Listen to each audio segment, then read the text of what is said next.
శ్రీకృష్ణ పరబ్రహ్మణే నమః. శ్రీ సద్గురు పరమాత్మనే నమః.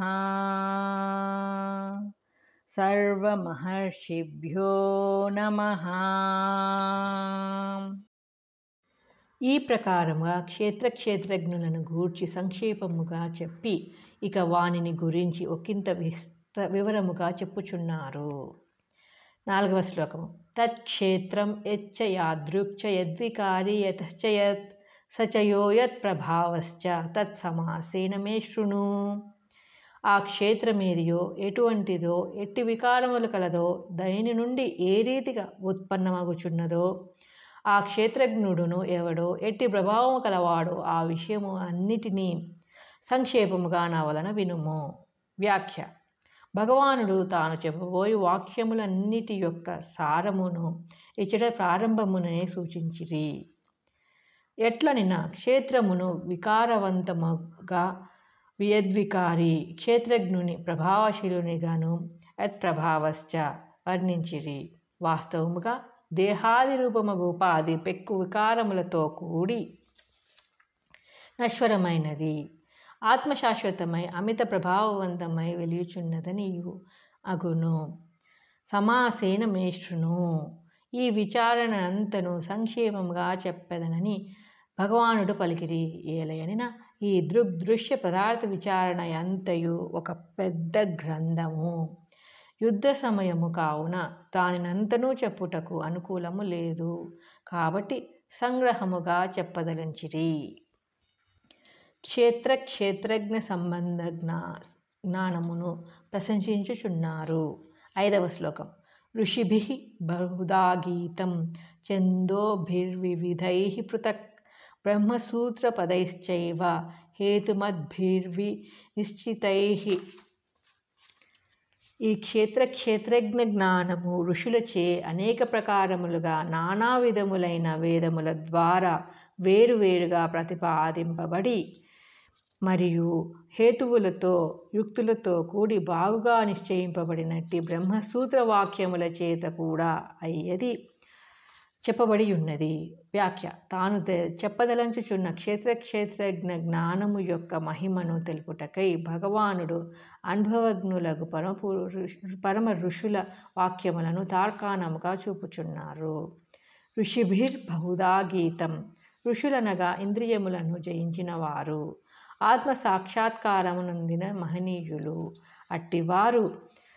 అట్టి ఋషులు ఒక్కసారి కాదు, అనేక సార్లు బహుధా పలు విధములుగా ఈ జ్ఞానమును గూర్చి చెప్పిరని వచించుటచే దానిని ఎంతయో ఆధిక్యత గలదని స్పష్టమగుచున్నది. హేతుమద్భిర్వినిశ్చితైః.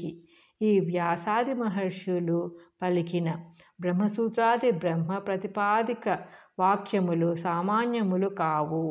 హేతువాదము లాజిక్ సైన్స్ యొక్క పరీక్షకు నిలుచున్నవి, సహేతుకములై ఉన్నవి, స్వానుభవముచే లెస్సగా నిశ్చయింపబడినవి కనుకనే నిశ్చితైః అని చెప్పక వినిశ్చితైః బాగుగా నిశ్చయింపబడినవి అని చెప్పిరి. పరమసత్యములని భావము. కాబట్టి శ్రీకృష్ణ పరమాత్మ చెప్పబో ఈ క్షేత్రజ్ఞ విభాగ యోగము ఎంత గొప్పదో, దానిపై జనులకు ఎంతటి విశ్వాసముండవలనో పై భగవద్వాక్యముల వలన స్పష్టమగుచున్నది. ఇక క్షేత్రము యొక్క స్వరూపమును వివరించి చెప్పుచున్నారు. 6వ శ్లోకము. మహాభూతాన్యహంకారో బుద్ధిరవ్యక్తమేవ చ ఇంద్రియాణి దశైకం చ పంచచేంద్రియగోచరాః. 7వ శ్లోకము. ఇచ్ఛాద్వేష సుఖం దుఃఖం సంఘాతశ్చేతనాధృతిః ఏతత్ క్షేత్రం సమాసేన సవికారముదాహృతం. పంచమహాభూతములు, అహంకారము, బుద్ధి, మూల ప్రకృతి, 11 ఇంద్రియములు, దశేంద్రియములు మరియు మనస్సు, 5 ఇంద్రియ విషయములు, శబ్దస్పర్శాదులు, కోరిక, ద్వేషము, సుఖము, దుఃఖము, దేహేంద్రియాదులు సముదాయము, తెలివి, వృత్తి జ్ఞానము, ధైర్యము అను వీని సముదాయమై వికారసహితమైనట్టి క్షేత్రము సంక్షేపముగా చెప్పబడినది. వ్యాఖ్య. క్షేత్రమనగా కేవలము ఒక స్థూల దేహమే కాదు, సమస్త దృశ్యమును క్షేత్రమే.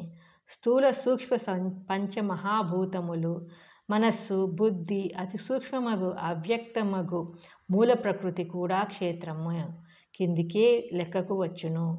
మనస్సు, బుద్ధి కూడా క్షేత్రమునకు చెందినవే కావున వాని వృత్తులకు ద్వేషాది దుర్వృత్తులు, ధృత్వాది సద్వృత్తులు కూడా క్షేత్రము కిందికే లెక్క వేయబడినవి.